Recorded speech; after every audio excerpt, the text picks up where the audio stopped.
I think you can always feel a team coming, do you know what I mean? A good team coming, like City did it for a few years. They're not quite winning the league yet, but you watch them and think, fucking hell, they're good. I think Liverpool did it as well the season before. They went, fucking hell, they're good. And at the start of the season, I never saw that in Arsenal until the Newcastle game, where, like you say, he took the handbrake off a little bit, didn't he? And he started playing Eze, and then Odegaard's got injured, but he came into the team again, and all of a sudden, they're playing the type of football you expect a team to win the league. But saying you think they're capable, we're never going to know until it actually happens. Yeah, I agree. And in respect to the Man City game that you're saying is cowardly, would you say that Antonio Conte was cowardly before he lost 3-0 to Arsenal and then decided to switch it up, realised how good of a squad he had? It's about the intent. When we won the league, we went to Man City and we destroyed them. Like, when you win a league, when you're the challenger and you're trying to win a league, I think that you have to go to the home of the champions and announce yourself, claim the title, show them that it's not going to be theirs again. And I felt like you had a chance against Liverpool. Yeah. And I felt like that you entered that game in a cowardly way. I also agree with you, by the way. I think he learnt from that. And I thought that it was a brave performance, and everything that I said in the 2 previous games at St James's Park, he changed the total philosophy. I think he needed that slap in the face. I think he needed to realise how much talent is in this squad and pull the handbrake off. You know, let Eze have a little bit of fun in the middle. At Port Vale away, he was screaming at Eze to get back in position on the left. Sometimes you've got to just let players have a little bit of fun and come up with some magic, free-flowing football. And then when we did it in the last 10 minutes against Newcastle, we got what we deserved. I just think so many title wins, they come from the team that ultimately win the league, go into the home of the champions and announcing it. Like, we've had this discussion before, haven't we? You've got to go to these big places. And we went to Anfield a few times. You talk about March, April time when the pressure's really on. You get a winner. Fucking hell, brilliant. Yeah. You know what I mean? It destroys them. And all of a sudden it gives you a major we haven't won a league. Arsenal haven't proved they can do that yet. Yeah, and they missed the opportunity as well. Like, they could have gone to Liverpool. City at home was a great chance, wasn't it? City are not firing as if loads of injuries. They're nowhere near the team they should be. I hate to defend Arsenal, certainly not on a platform like this, because I will get absolute pelters for what I'm about to say. But the performance against Man City, I thought was almost pitch perfect from Arteta.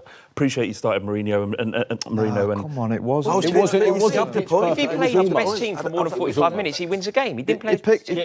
Sometimes the result. No, set pieces. They were better. We'd never know. But I truly believe if Arteta had played his best team for 45 minutes, he wins that game. Matthew, cowardice. What we're talking about now, everyone's arguing and having a little pop at Arsenal. You're at top of the league right now. Do you feel, I know you feel, there's a media narrative against Arsenal? Look, there is a media... Look at the reaction. I haven't even opened my mouth. Is that an example? There's actually a media narrative, and you are included, Jamie, and I don't mean to disrespect you, but... You just have. Listen, before I go into a little monologue, I'll ask you, what is the difference? A couple of years ago, you were shaking about Odegaard taking a few pictures of the club legend Stuart MacFarlane, who everyone loves and respects, and gave him a memory that he'll never forget. A photographer's a club legend. Yeah, He's a legend. Listen, don't respect him in a trophy cabinet. And you were sat in the studio and you were shaking, get down the tunnel, like you were absolutely... To be fair, that wasn't. Get down. But then the other night, you're praising Maresca for getting sent off after celebrating. I'm not saying there's anything wrong with Maresca doing that. It's passion. It's what we want to see. But there is a narrative against Arsenal in the sense that it's like we can't celebrate until we have actually won. And I understand that theory. That's the same for everyone, though, isn't it? I get that theory. But also, then what are we meant to do? Are we meant to just win after a last winner against So let me tell you the difference, right? You're in January. You've beat Liverpool 3-1. The game was over about 15 minutes to go. There was no last-minute winner. You might have got the third goal late on. There was like a bit of a celebration after the game. It's January. You were still behind Liverpool. Maresca's reacted to a goal going in that second, in the last kick of the game, in a game where they thought they had no chance. They virtually had kids on the... Not kids, but like sort of, subs, lots of subs on the pitch at the end of the game. That's a natural reaction at the end of a game. We'd all be like a lunatic last-minute winner against the champions. Boom. Use at that stage, where I felt it was slightly different, which you had a brilliant result, but we're talking like a few minutes after the game's finished and all the cameras are like, whoa, slow down. So it's not a media narrative against Arsenal. That's a last-minute winner. And who won the league as well? Do you know what I mean? He was right, basically, is what you're saying. Cheers. We were unlucky. You were unlucky. You didn't win the league. Oh, we were very unlucky that season. We're not going back to the celebration, please, are we? Yeah. Now, this joy. What else do you feel about the media narrative then? Because I think Arsenal supporters online are a little bit touchy. Yep. Chelsea are not far behind at the moment. Only to you. I do think Arsenal have got a big presence on there, which is fine, a huge fan base. But I think you do think the world's against you. I think every club thinks the world's against them, yeah. in all honesty. The thing is and I'll compare it to Liverpool, and I'll pay Liverpool their respects. I think that Liverpool are seen as these mentality monsters, gritty, experienced winners, which is very difficult to argue that they're not. You know, especially their core, like I mentioned before, Alisson, Van Dijk, Salah. These are probably throw McAllister in there. These are winners. Arsenal, and I don't agree with this, I think it is slightly changing. I think that we're still painted as a young, expressive, developing team that are in a process. I don't think that's the case anymore. I don't know if you are. People call Gabriel and Saliba the best centre-back partnership in Europe. They blow smoke up Saka's arse all day. Everyone loves your team. I think in the it's media, changing. we hear positivity about Arsenal all the time. I don't think it's very negative. And I think if Gyökeres played for a few other clubs, there'd be a lot more clips of him being a donkey. That's well out of order. I genuinely remember Lukaku. He was a much better striker than him, and he used to get clipped up every week. He's played doing it, the same thing. I think the difference is Liverpool have gone and won it, and you haven't done it yet. Yeah, and I agree with that. And it's completely fair to say, and Arsenal fans, including myself, we're very, very lippy online. It's just something that we're born with. It's like a genetic. But at the end of the day, you watch football. I know the end goal is to win trophies, but I'm watching us every week. We're winning games. We're hardly conceding any goals. Why wouldn't I praise this team? It's the best Arsenal team I've seen in my lifetime since I gained consciousness, and I'm enjoying watching it, so I'm going to be a little bit loud. But then on the punditry side of things and the newspaper side of things, that's almost a crime to do that for some reason. Just don't Move on, shall we, quickly? Sorry, Helen, if you're listening.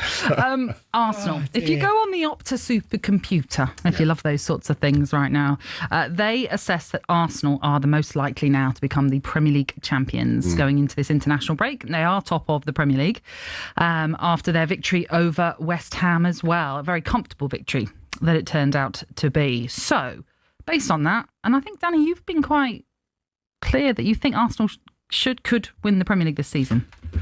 Yeah, are they your favourites? They are now. I thought Liverpool would click quicker than they have, but watching Arsenal and seeing the signings they've made since originally making predictions a month before the season starts, as we stupidly do, they look like they've got every base covered to me. And I stuck up for him when he got a bit of stick after Man City for not playing certain players ahead of others, because I just saw a performance of a team completely comfortable and confident in what they were doing, pushing City into a position I've never seen anyone push City into, which was hanging on for dear life. They are covered in every position. They've got this little sprinkling of stardust in attacking areas now that gives them something different with Eze, for example. The fact that they've already had Madueke take Saka's place and play brilliantly, and Eze come in and take Odegaard's place, and it be seamless, tells you all you need to know. There's no panic now. You know, there is no panic. Saliba's missed a couple of games. You know, it was only, a year ago, everyone was going, if Saliba gets injured, we're done. Yeah. Mosquera has come in. They've signed the lad from Capier. They're not more cover. Got two full-backs for each. Lewis Skelly, who's arguably one of the best left-backs in the league last year, he can't get a kick. Yeah. Absolutely. Because Calafiori's playing like a man possessed. I mean, it's the only thing with that, and I think Arsenal fans agree with me in terms of having all bases covered, is the expectation now is it can't be any higher. There is no excuse. But I suppose that's what comes with being at this level, aspiring to what they aspire to, spending what they've spent. I remember the last time we were in here and I was holding down the fort by myself because they were taking some heavy fire over the performance against Manchester City. And I remember so much so that one of the guys came in and was shaking his head in disgust at me because I was saying, look, it's not the end of the world. I think they did well. And when you look at their season now as a whole, I think 5 of their 7 games they've played so far, they've won 1-0. They've kept clean sheets. And when you're talking about what the currency for winning titles is, it's clean sheets. And sometimes you don't have to be spectacular. Actually, you can be very unsexy. But if you can have that defensive base, it gives you a fantastic opportunity to be able to do what you want to. And in the space of the 3 weeks since we last spoke, it's all changed at the top. I thought they would win the league at the start of the season just because he collects defenders. He really does set his stall out in terms of making sure he's secure at the back ever since it cost him through to 2 or 3 seasons ago. And having brought in Gyökeres up front, he solved that problem. In the Liverpool game, I always remember that game when Saka wasn't available and Madueke played, Havertz wasn't available and Gyökeres played. They lost Saliba and Christian Mosquera came in and covered for him. And it was a real vindication of the transfer policy for me. And nothing has changed. I thought, as you know, I said what I said about Liverpool. I thought at the start of the season, even though they had terrific players, I still felt the trauma of the summer would affect them. And so what I'm seeing from Arsenal is what I expected to see. Well, I mean, I think you're right in the strengthening of their squad. I think that's what everyone was expecting them to do this summer, in the sense of it seemed as though when Saka was missing, they didn't have a proper Saka replacement. Likewise, Ødegaard, who again has gone off injured. He's having no luck at all. I felt for him as well, because when he came back from the last injury, played midweek, he was terrific. He looked sharp again. And even in opening parts of the West Ham game, he looked bang at it. So I feel for him. Hopefully it's not too long. But it's if you want to compete on both fronts, you've got to have cover. When you both remarked on the expectation will go up. What is it trying to live with that? Because obviously you've been at Liverpool, you've played for Liverpool. When you get there, as you've been saying at the start of the show, it's hard to understand what that's like until you get there. And I remember speaking to someone quite senior at Chelsea under the old regime when Jose Mourinho was going to leave for them to go to Manchester United. And even they said to me, he will not know what hits him when he gets to that club with that history, that tradition, that level. What is it like as a player? I think it depends on your own personal journey and also the club's journey. So when I started my journey at Liverpool, we hadn't won much for quite a long time, so there was a lot of pressure and expectation. The thing was, I was young and so focused on just trying to get into the team and be a part of it myself that the bigger expectation was more for the senior players, like Robbie and people like that. They were carrying that more and that burden. And we got success quite early with Gerrard Houllier. We won some trophies early, and it kind of then became a much easier place to play. The expectation grew, of course, because we were getting better, but because you'd won a couple of things. That people say, don't they? Well, first one's the hardest. I know Arteta won that first one very early on when he was kind of was it his first 6 months or whatever? Yeah. FA Cup. But over the last few years, because they've won nothing, the expectation's grown. If he'd have sprinkled in an FA Cup or a League Cup or whatever, the pressure would still be there now, but not to the same level. It's because of this complete lack of trophies with this squad that they've been building. But some of the players there will feel it and some won't. I think some of the players there who've been there a while now and understand it and are feeling it grow, they have to deal with it. Some of the newer players, they won't feel it and sense it the same. So I don't think there's a generic answer to it. I think it's a very individual thing, and that's why Arsenal actually, although they haven't got many players, I don't know if they've got any players in their team who've won the league, but they've certainly got players now who have been on the journey for the last few years, who have tasted that disappointment and are probably as determined as ever, because that can work for you as well. Absolutely. And then if you win all the time, which is why City have done so well, when you win 4 on the spin like they did, which is remarkable, really, and I've heard ex-United players talk about their success, one of the hardest things is to go again and not become complacent. The fact that Arsenal have missed out again last year, it's like that, right, not this time. Yeah. So it can work differently for different people. The biggest pressure I see for us is on Arteta himself. He's the one that seems to shoulder it all. Yeah. When you watch him, I know he's calmer a bit now, isn't he, in terms of the way he... But even every now and again, you're watching him thinking he knows this is the season where the weight of every decision and every goal and every point is going to either get him over the line or it's not. Whereas Slot now, for all intents and Arsenal fans are increasingly confident that this season could see the club crowned English champions, and their optimism is now shared by several pundits. Following their rise to the top of the Premier League table, even analysts who previously supported Liverpool are acknowledging the Gunners as strong contenders for the title.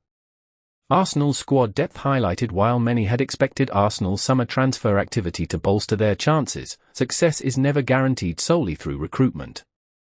However, the team's recent performances have demonstrated that their squad depth could be a decisive factor this season. The ability to maintain quality across the pitch, even in the face of injuries, has been particularly impressive and indicative of the club's preparation. Danny Murphy, speaking on the Rest is Football podcast, believes Mikel Arteta now has his strongest squad since taking charge and views the Gunners as well equipped to compete for the title.